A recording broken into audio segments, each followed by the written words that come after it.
Hello what's up, क्या हालचाल मेरी जान। आप लोगों का वोल्टेज डिवीजन क्लासेस में बहुत बहुत स्वागत है। मैं आदर्श मिश्रा आज आप लोगों के सामने फिर प्रस्तुत हूं एक नए से सेशन के साथ।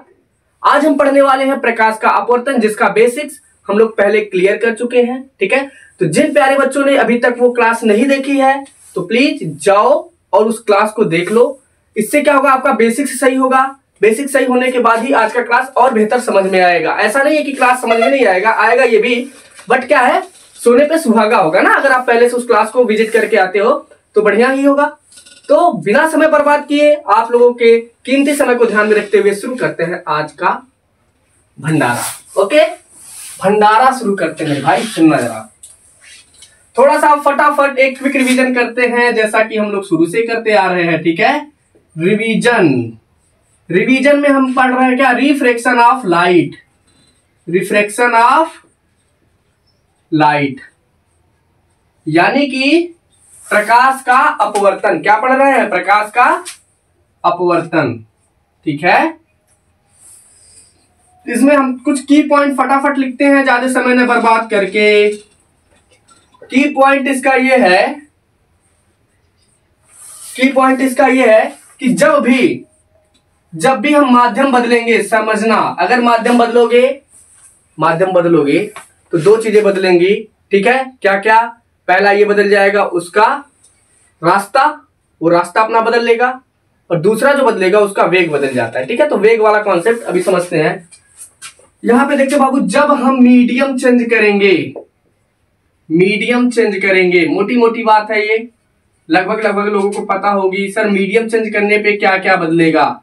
मीडियम चेंज करने पे बाबू दो चीजें बदल जाएंगी, दो चीजें बदलेंगी। पहला क्या होगा, जो प्रकाश है वो अपने मार्ग को चेंज कर देगा, यानी कि पाथ माने रास्ता, रास्ते को क्या करेगा, चेंज कर देगा, रास्ता चेंज हो जाएगा। दूसरा जो होगा वेग, यानी कि वेलोसिटी। हाँ जी, क्या चेंज कर देगा सर, वेलोसिटी चेंज करेगा। और किस प्रकार चेंज करेगा, इस चीज को अभी हम लोग देख लेते हैं। तो एक चीज समझना, हमने कहा जब प्रकाश किरण एक माध्यम से दूसरे माध्यम में प्रवेश करे, भाई मान लो हवा से आ रहा है, पानी में घुस रहा है, हवा से आया पानी में चला गया, तो उसकी दो चीजें चेंज होंगी। क्या क्या, पहला वेग और उसकी दिशा। कैसे सर, वेग कैसे, अब देख मैं तुझसे कहूं कि ऐसे दौड़ के दिखा नॉर्मल, तो एकदम स्पीड के साथ दौड़ोगे तुम लोग। अब मैं कह रहा हूं पानी में कमर तक पानी भरी हो, अब जरा दौड़ के दिखाना, तो क्या तुम उसी स्पीड के साथ दौड़ पाओगे? बोलोगे नहीं सर, नेवर, कभी हो ही नहीं सकता। हमारी स्पीड क्या हो जाएगी, कम हो जाएगी। तो माध्यम बदला, स्पीड क्या हो गई, कम हो गई, पहली चीज। दूसरी चीज क्या होती है, जैसे ही माध्यम बदलता है तो हम जैसे जा रहे होते हैं, जिस रास्ते से जा रहे होते हैं वो रास्ता बदल जाता है। इसका एकदम शानदार सा एग्जांपल पिछले क्लास में दे चुका हूं, वहां जाकर के देख लेना। ठीक है, ज्यादा समय न बर्बाद करते हुए थोड़ा सा अपवर्तन को समझ लेते हैं। ये क्या है, पृथककारी पृष्ठ है, इसे क्या कहते हो, पृथककारी पृष्ठ है ये। हाँ जी, क्या है, पृथककारी पृष्ठ। बाबू मान लो यहाँ कहीं सोर्स है, यहाँ कहीं सोर्स रखा हुआ है, चांद के पार चलो नाना, ये चांद के पार वाला तो नहीं सोर्स है, बट है एक सोर्स है। मान लो सन, मान लो सूरज, मान लो या चांद ही मान लो, कोई दिक्कत नहीं है। तो यहां से प्रकाश किरण चला और एक पृथककारी पृष्ठ पर आपतित हो गया, यहां आकर के गिरा। अगर बाबू प्रकाश किरण आपतित हुआ है तो हमको पता है सर, आपतित किरण और अगर अभिलंब के बीच में एक किरण एक कोण खींचे तो ये कौन सा कोण होता है सर, ये कोण हमारा हो जाता है आपतन कोण, जिसे हम आई के नाम से जानते हैं। किस नाम से जानते हैं, आई के नाम से जानते हैं। इतनी बातें पता है। ठीक है, अब बाबू अगर माध्यम सोचो, इमेजिन करो, जस्ट इमेजिन कि अगर माध्यम न बदला होता। सर माध्यम कैसे बदल गया, मान लो ये मीडियम नंबर 1 है, ये है ऊपर वाला जो है, इसके ऊपर पृथककारी के पृष्ठ के ऊपर है ये मीडियम नंबर 1, और यहां है मीडियम नंबर 2। हेलो, समझ में आया, ये मीडियम नंबर 2 है, ये मीडियम नंबर 1 है। हम कहां से जा रहे हैं, पहले माध्यम से चल के दूसरे माध्यम में पहुंचने की कोशिश कर रहे हैं। तो अगर जरा एक बार इमेजिन करो, सोचो, जस्ट इमेजिन कि अगर ये माध्यम न बदला होता तो प्रकाश किरण कैसे जाता, बिल्कुल सीधा ऐसे चला जाता। लेकिन हमने अपवर्तन में पढ़ा है कि सर ऐसा तो होता नहीं है, अपवर्तन का नियम कहता है ऐसा बिल्कुल नहीं होता है।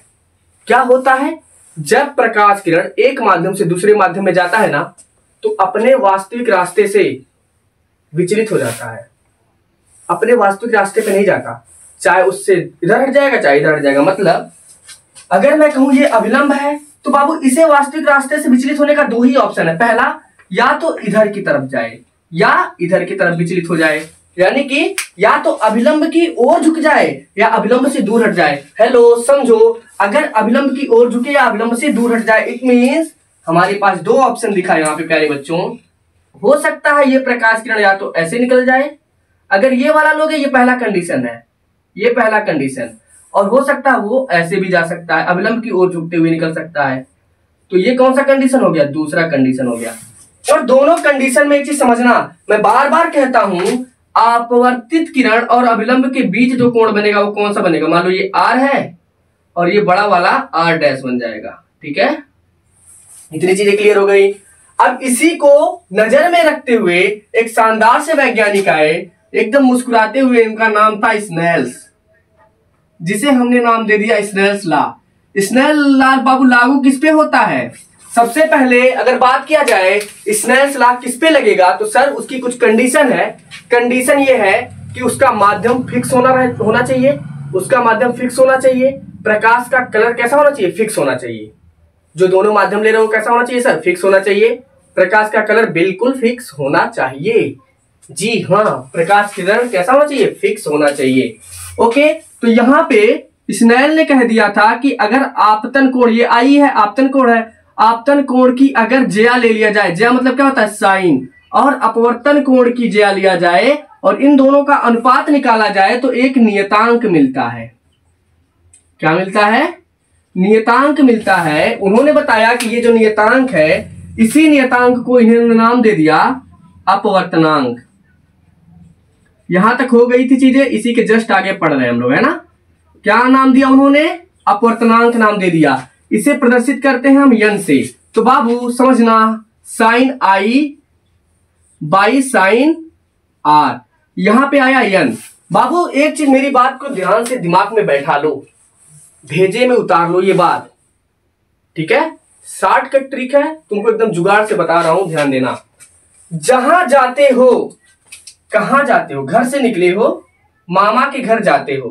किसके घर जाते हो? मामा के घर जाते हो। इट मीन्स आप अपने एक माध्यम से गए और दूसरे माध्यम में प्रवेश किए, तो जा कहां रहे हो? दूसरे माध्यम में। तो जिस माध्यम में जाते हो उसको पहले लिखते हो और जहां से जाते हो उसको बाद में लिखते हो। और इसका मतलब होता है, n21 का सीधा सा मतलब है माध्यम 2 का अपवर्तनांक, माध्यम 2 का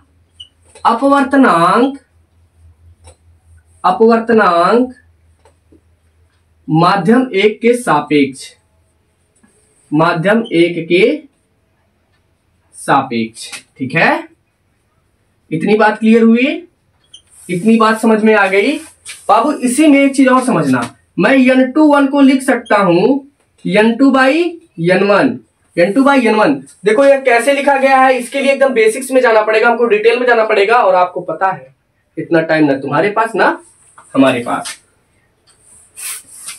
और अगर डिटेल में पढ़ना होगा तो कभी डिटेल क्लास लगाएंगे, वहां चले देख लेना। ठीक है बाबू, n1 कहां पे है? नीचे है। n2 कहां है? ऊपर। इसका जस्ट उल्टा वेग वाला हिसाब किताब हो जाता है। ये एकदम, इसे दवाई समझ लो, ये दवाई है रे, दवाई है, ये दवाई है रे। तेरे को मालूम मुझे कितना टेंशन रहता है? ये दवाई है, मेडिसिन है। हाँ जी, दवाई है, मेडिसिन है। ठीक है, तो हमने क्या कहा, अगर n21 है तो n21 को हम लिख सकते हैं n2 by n1, v1 by v2 लिख सकते हैं। ठीक है, ओके सर।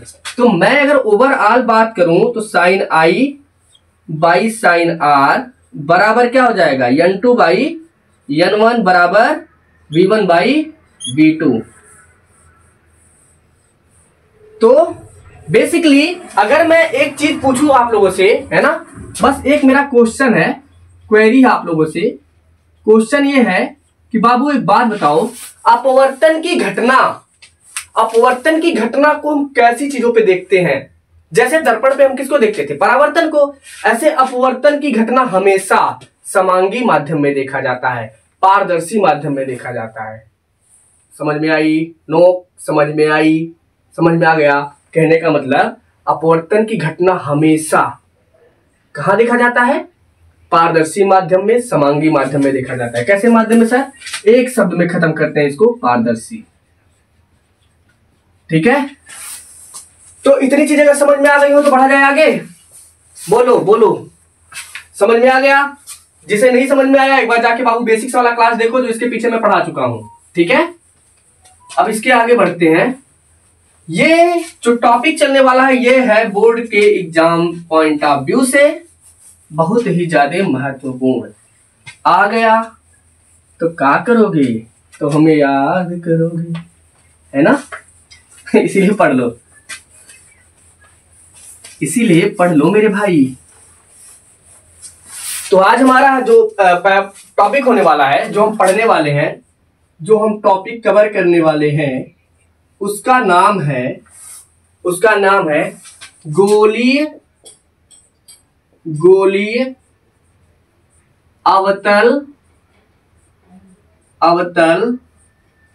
अपवर्तक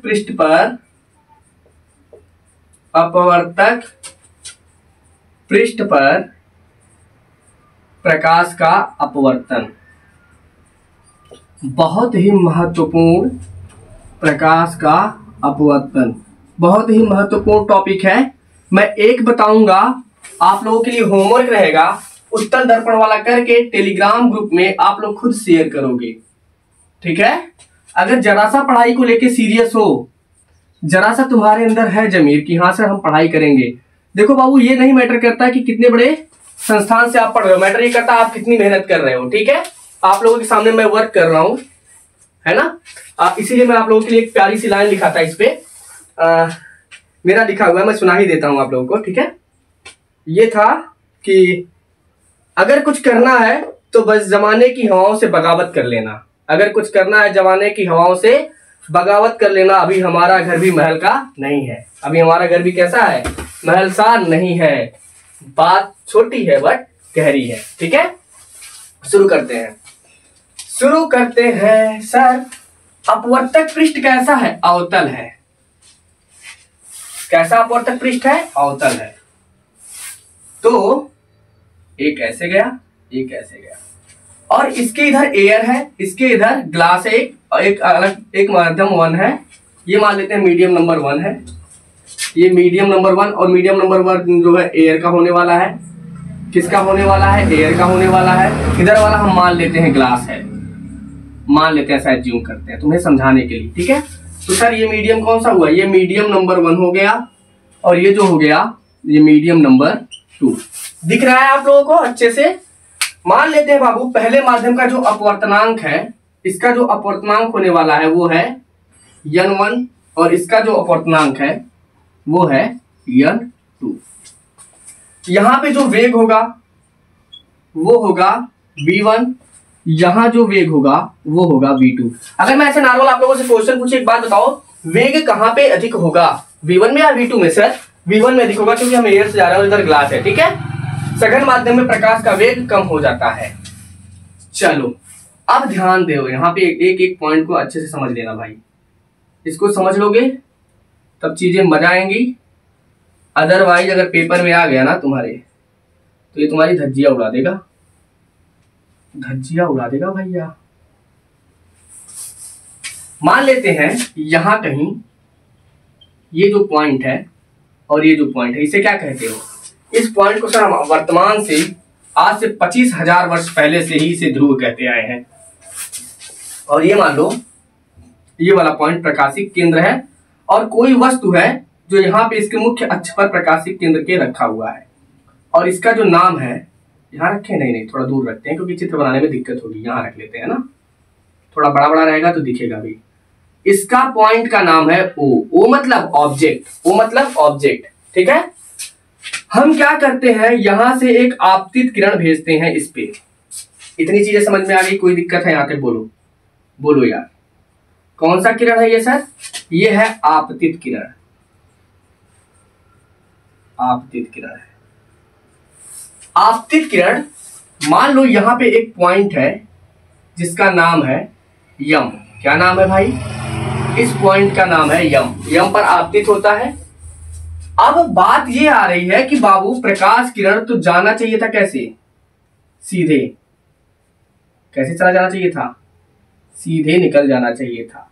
लेकिन सर अपवर्तन की घटना हम पढ़ रहे हैं तो हमको एक चीज पता है, माध्यम बदला है तो सीधे तो नहीं जाएगा, सीधे तो नहीं जाएगा। तो इसके साथ दो घटनाएं होंगी। पहला, या तो अभिलंब की ओर झुकेगा या अभिलंब से दूर हटेगा। समझ में आया? प्लीज प्लीज ध्यान दो। क्या होगा, या तो अभिलंब की ओर झुक जाएगा या तो अभिलंब से दूर हटेगा। अब ये कैसे होगा सर, कब अभिलंब की ओर झुकेगा, कब अभिलंब से दूर हटेगा, है ना? एकदम बजड़वार दवाई दे रहा हूं तुम लोगों को, नोट कर लेना, दिमाग में बैठा लेना, ठीक है? तो सबसे पहले तो अभिलंब खींच लो। तो हमने बताया था कि कभी भी अगर वक्रता केंद्र से एक लाइन इस पे खींच दें तो वो किसका काम करेगा भाई, वो किसका काम करेगा सर, उसका ये काम करेगा अभिलंब का। तो ये जो लाइन होगी, ये जो लाइन है ये वाली, ये किसका काम कर रही है, अभिलंब का। भाई थोड़ा चित्र अच्छे से बना दूं, सुंदर सुंदर सा तुम्हारी तरह, जैसे तुम सुंदर सुंदर से हो। हाँ अब सही है, अब सही है, ठीक है, ये बन गया। तो अगर मैं कहूं, एक बात बताओ, ये क्या है सर, ये है यन। क्या है, यन है। हमने क्या कहा, हमने कहा प्रकाश किरण को ना मुस्कुराते हुए सीधे निकल जाना चाहिए था, ऐसे, ठीक है। अगर ये सीधे निकल जाता, ये सीधे निकलता कब, जब माध्यम नहीं बदलता। तो मैंने क्या कहा, अभी आपको दवाई दे रहा हूं, दवाई, ठीक है। ये क्या कहता है, ये कहता है जब प्रकाश किरण, ठीक है, यानी कि प्रकाश किरण, मेरी बात को ध्यान से सुनना, शॉर्ट में ही निपटाऊंगा इसे, शॉर्टकट ट्रिक है, एक हैक्स है। वो हैक्स ये कहता है कि जब प्रकाश किरण कहां से, विरल से अगर सघन में जाए, विरल से कहां जाए, सघन में जाए, तो अभिलंब की ओर झुक जाएगा। किधर झुकेगा, अभिलंब की ओर। कहां झुक जाएगा, अभिलंब की ओर, है ना। नेक्स्ट, अगर इसका उल्टा हो जाए, अगर सघन से ये कहां जाए, सघन से कहां जाए, विरल में चला जाए, अगर सघन से विरल में चला जाए, तब क्या होगा, अभिलंब से दूर। क्या हो जाएगा, अभिलंब से दूर हो जाएगा, ठीक है। अभिलंब से क्या होगा, दूर हो जाएगा। दो कंडीशन हमने आपको बताया, पहला अभिलंब की ओर, दूसरा अभिलंब से दूर, ठीक है। बैकग्राउंड में जो आवाज आ रही है, ऐसे वायरस को थोड़ा निगलेक्ट ही करके चलें, ये सब वायरस है भाई। तो बाबू एक चीज समझो, हमें प्रतिबिंब बनाने के लिए कितने प्रकाश किरणों की आवश्यकता होती है सर, दो ही होती है। तो पहला प्रकाश किरण आप सीधे ऐसे भेज दो, इसके मुख्य अक्ष से ही भेज दो, एक प्रकाश किरण ऐसे भेज दो, एक प्रकाश किरण बिल्कुल ऐसे जा रहा है, इस प्रकार से, टक टक टक टक टक, ठीक है। तो हमने क्या कहा, प्रकाश किरण जब विरल माध्यम से सघन माध्यम में जाए, तो एयर कैसा माध्यम है, विरल, ग्लास कैसा माध्यम है, सघन। प्रकाश किरण विरल माध्यम से कहां जा रहा है, सघन माध्यम में जा रहा है, तो क्या होगा, अभिलंब की ओर झुकेगा। अभिलंब कौन सा है, जाना कैसे चाहिए था बाबू, देखना, इसके पास दो ऑप्शन था, या तो अभिलंब की ओर झुकता या अभिलंब से दूर हटता। तो हमको पता है सर, ये करेगा क्या, ये अभिलंब की ओर झुक जाएगा, मतलब थोड़ा सा ऐसे चला जाएगा, ठीक है। तो मैं इसे मिटा देता हूं, ये समझाने के लिए था। अब इस प्रकाश किरण को अगर मैं ऐसे, देखना बाबू, प्रतिबिंब बनेगा कब, जब अपवर्तित किरणें आपस में मिलेंगी। तो यार देखो, एक किरण तो इधर जा रही है, एक किरण इधर जा रही है, क्या दोनों कभी जिंदगी में मिल पाएंगी, दोनों के रास्ते अलग अलग हैं, एक ऐसे जा रहा है, एक ऐसे जा रहा है। तो हम जहां पे तेरी वाली ना मिल पाए, उसे ख्यालों में मिला ले, बस सपने में मिलो भैया।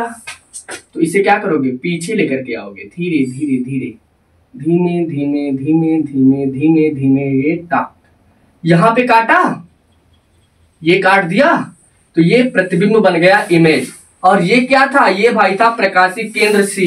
बाबू क्या करते हैं, यहां पे एक छोटा सा ऐसे, थोड़ा सॉल्व करने के लिए, समस्या से निपटने के लिए एक हिसाब किताब ड्रा करते हैं। मान लेते हैं ये पॉइंट जो हमारा वो है यन। एक बात बताओ, अगर मैं कहूं आपतित किरण और अभिलंब के बीच कितना कोण बनता है, यानी कि ये वाली जो किरण जा रही ब्लैक वाली और ये जो ब्लू वाली है, इसके बीच में जो कोण बनेगा वो बन जाएगा आई। क्या बनेगा? आई बन जाएगा। लेकिन अपवर्तित किरण और अभिलंब के बीच कितना कोण बनता है? ये वाला जो एंगल बन रहा है ये है आर। तो बाबू इसके जस्ट पीछे ये जो रेड वाली लाइन यहां आई है और ये इसके बीच में क्या बन जाएगा? इसके बीच में भी बनेगा आर।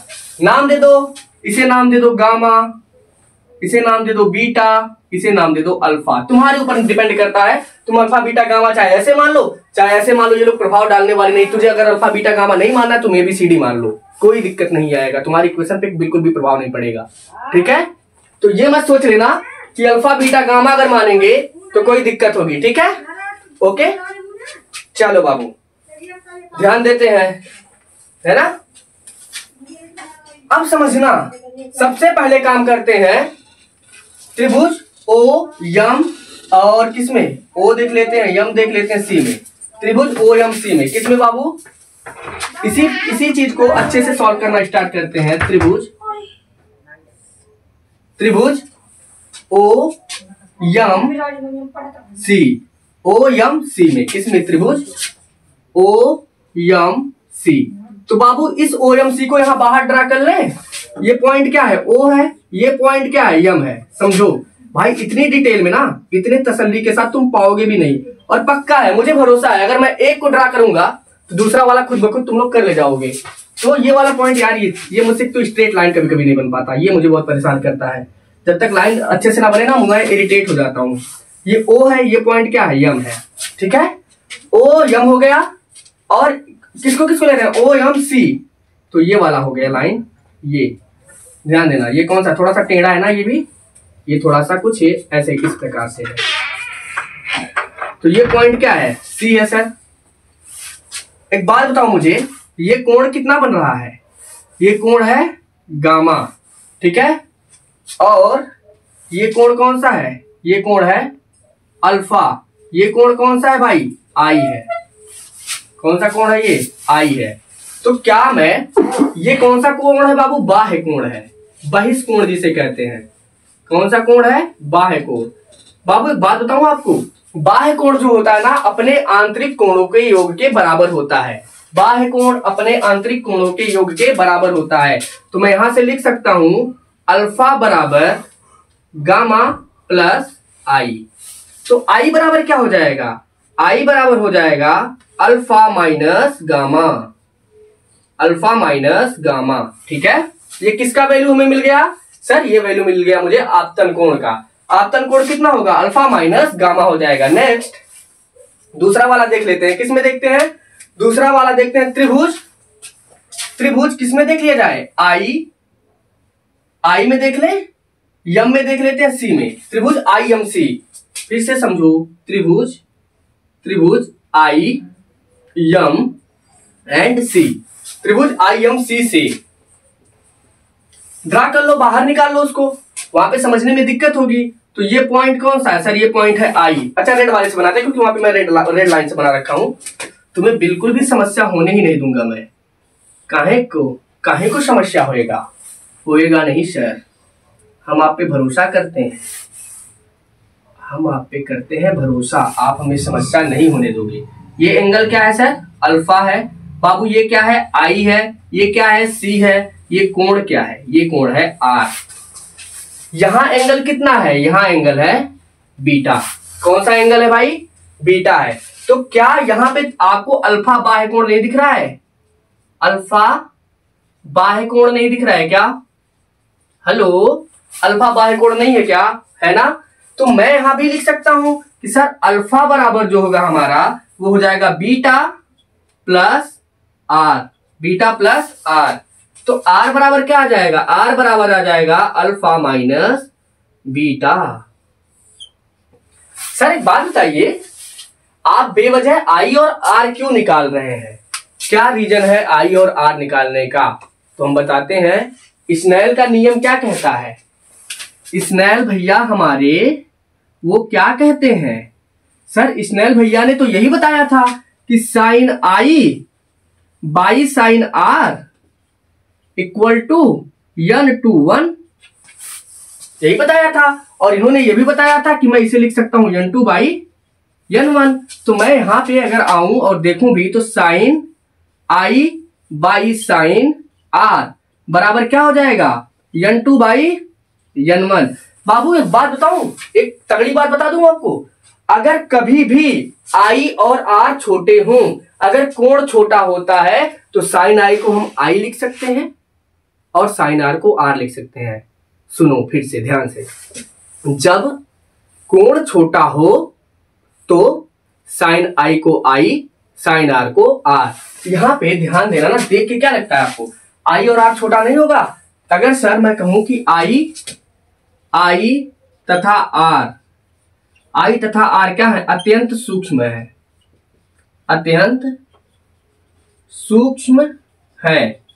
अगर आई और आर अत्यंत सूक्ष्म है तो मेरे प्यारे बच्चे आई लगभग बराबर हो जाएगा आई के, और ये जो साइन आर है वो बराबर हो जाएगा ओनली आर के। ठीक है, तो आई की जगह मैं क्या लिख सकता हूं, केवल आई, और आर की जगह केवल आर। और यहाँ पे क्या है, n2/n1 है, गुणा करा दो, क्या आ जाएगा in1 और n2r, in1 और n2r। अब तुम्हारे दिमाग में बात घुसा कि हमने आई और आर का वैल्यू क्यों निकाला था। अब हम यहाँ पे आई और आर का वैल्यू रखेंगे और कायदे से इसको सॉल्व करेंगे। इसे मिटा दूं मैं, तुमने दवाई तो खा ली होगी, दवाई तो तुमने खा ली होगी,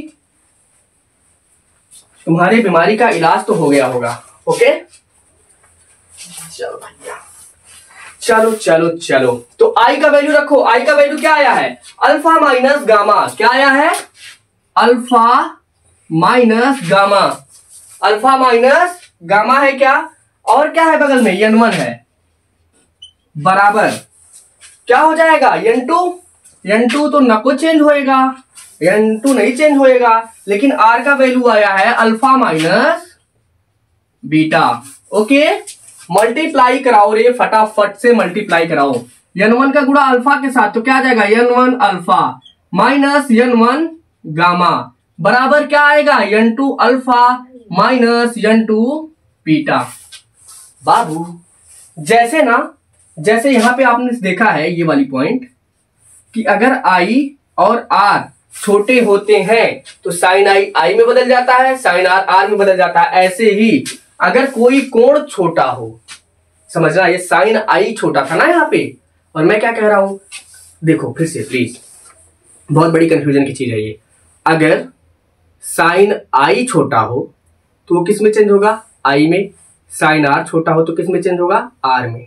ठीक है, लेकिन बाबू अगर केवल आई छोटा हो तो आई बदल जाता है tan आई में, अगर आर छोटा होता तो आर बदल जाता tan आर में। इसी तरह से अगर मैं मान लूं कि अल्फा बीटा और गामा, अगर कौन कौन, प्लीज समझो, अगर मैं कहूं कि अल्फा बीटा और गामा क्या है, अत्यंत सूक्ष्म है, अत्यंत सूक्ष्म है, इत्तु से है, अत्यंत सूक्ष्म है, तो हम अल्फा को लिख सकते हैं tan अल्फा, बीटा को लिख सकते हैं tan बीटा, और गामा को लिख सकते हैं मेरे प्यारे से शेरों और शेरनियों tan gamma.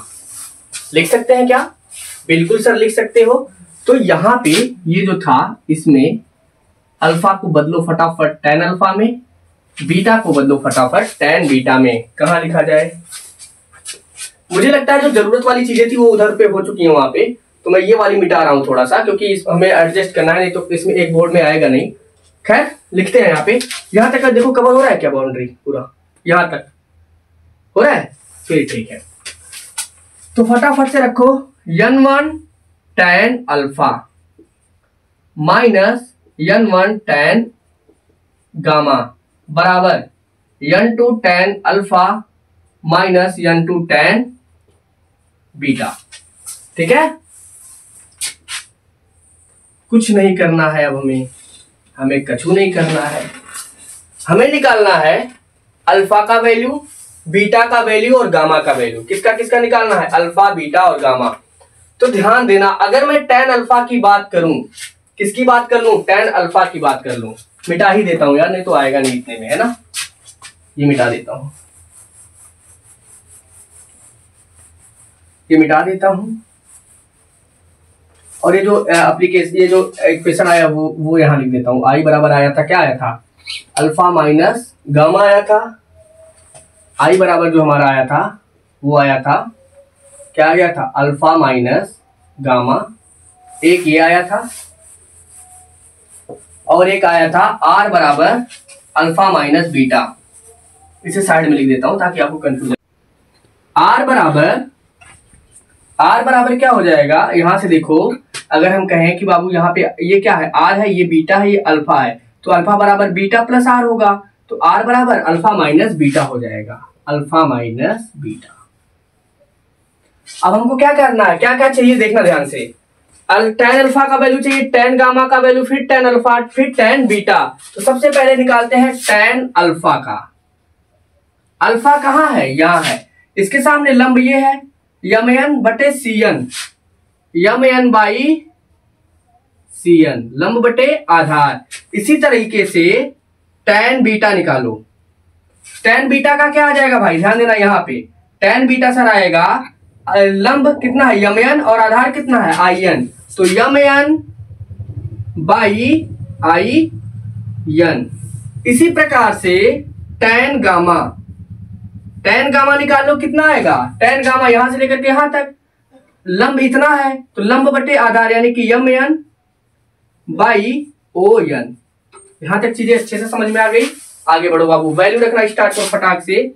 n1 tan alpha है क्या? वहां ध्यान देना, tan अल्फा का वैल्यू कितना आया? mn बाई cn, ठीक है। उसके बाद क्या है? माइनस, फिर n1 है, फिर क्या आया है? tan gamma. तो tan गामा का वैल्यू कितना आया है? mn by on, mn by on, ठीक है। और ये क्या है? n1 है, ध्यान देना इस बात को, बराबर n2, फिर क्या है? tan अल्फा है ना। tan अल्फा का वैल्यू क्या है बाबू? mn by cn। बहुत अच्छे, mn बाई cn, ठीक। उसके बाद क्या है? बीटा है, माइनस n2। tan बीटा का वैल्यू कितना आया? tan बीटा आया है mn बाई in। हमको ये चीज पता होना चाहिए बाबू, जब भी दूरी हम इसके ध्रुव से इधर की तरफ नापेंगे तो चिन्ह कौन सा होगा? माइनस। और इधर नापोगे तो प्लस, ऊपर प्लस और नीचे माइनस। ध्यान देना, n1, अच्छा यहाँ पे mn है, यहाँ पे mn है, यहाँ पे mn है, यहाँ पे mn है, हर जगह mn है।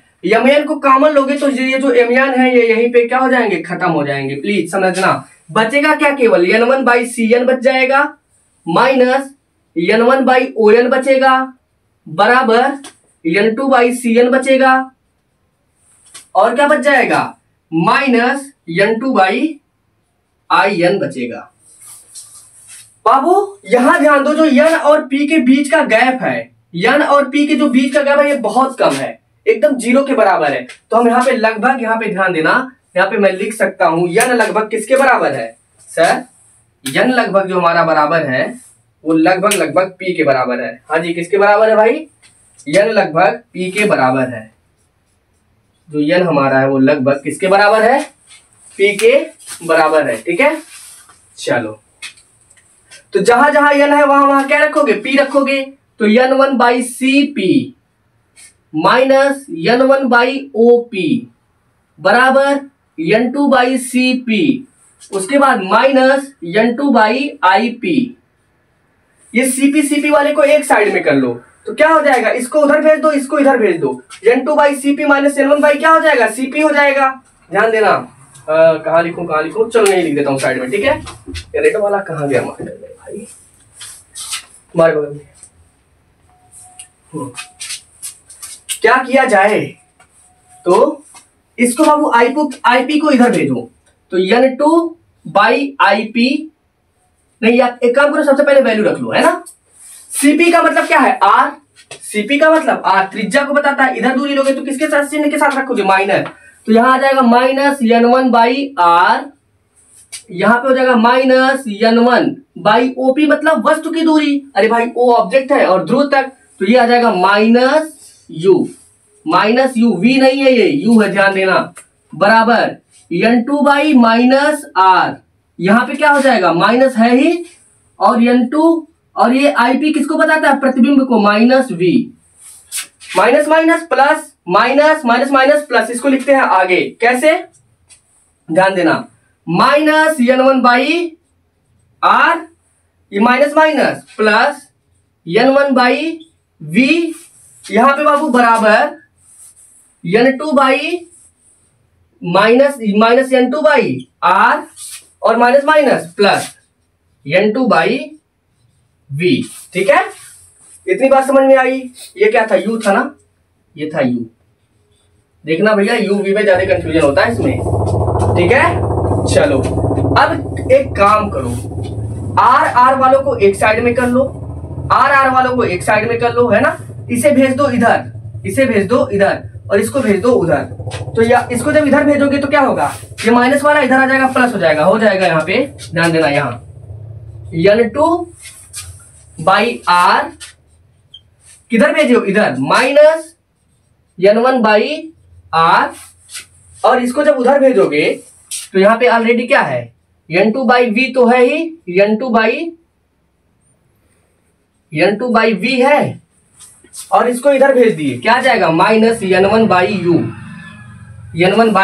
यू। ठीक है, यहां देखना, यहां भी आर है, यहां भी आर है, हर बराबर है, जी सर हर बराबर है, तो बस दवा हो गई। मैं इसे लिख सकता हूं n2 minus n1 by R, ये क्या हो जाएगा n2 by v minus n1 by u, n2 by v minus n1 by u, यही होता है फार्मूला। इसे मैं लिख सकता हूं n2 by v minus n1 by u बराबर n2 minus n1 by are. यही है बाबू बहुत ही इंपॉर्टेंट, बहुत ही जरूरी फार्मूला। तो आई होप आप लोगों को क्लास समझ में आया होगा, आप लोग एंजॉय किए होंगे। ठीक है, और जो हमारी क्लास है आज की थोड़ी सा लंबी हो गई होगी, और कैलकुलेशन है इस वजह से लेंदी लग रहा होगा। बाय द वे देखो, अगर स्टेप में चलोगे तो बिल्कुल लेंदी नहीं है, इजी है। ठीक है, और मैं अपना बेस्ट देने की कोशिश किया हूं, अगर इससे भी बढ़िया दे सकता हूं तो एक बार आप लोग कमेंट में बताना, अपनी राय देना कि सर आज का क्लास कैसा लगा। ईमानदारी वाला फीडबैक चाहिए यार, है ना। अगर क्लास अच्छा लगा तो बिल्कुल बोलना, ठीक है। और बाकी जो चीजें हैं, जो भी हैं, जो क्लास, आप लोग एक काम करो, टेलीग्राम ग्रुप ज्वाइन कर लो। वहां पे जब क्लासेस स्टार्ट होने वाली होंगी, जैसे कि फ्यूचर में अगर हम लाइव आएंगे 2-4 दिन में, तो उसका नोटिफिकेशन मैं वहीं पे डलवा दूंगा। ठीक है, कभी कभी यूट्यूब नोटिफिकेशन नहीं देता है। तो आज के लिए इतना ही, बाकी मिलते हैं कल। तब तक के लिए आप लोग अपना ख्याल रखें, स्वस्थ रहें, मस्त रहें। Tata bye bye, take care, मचाते रहो।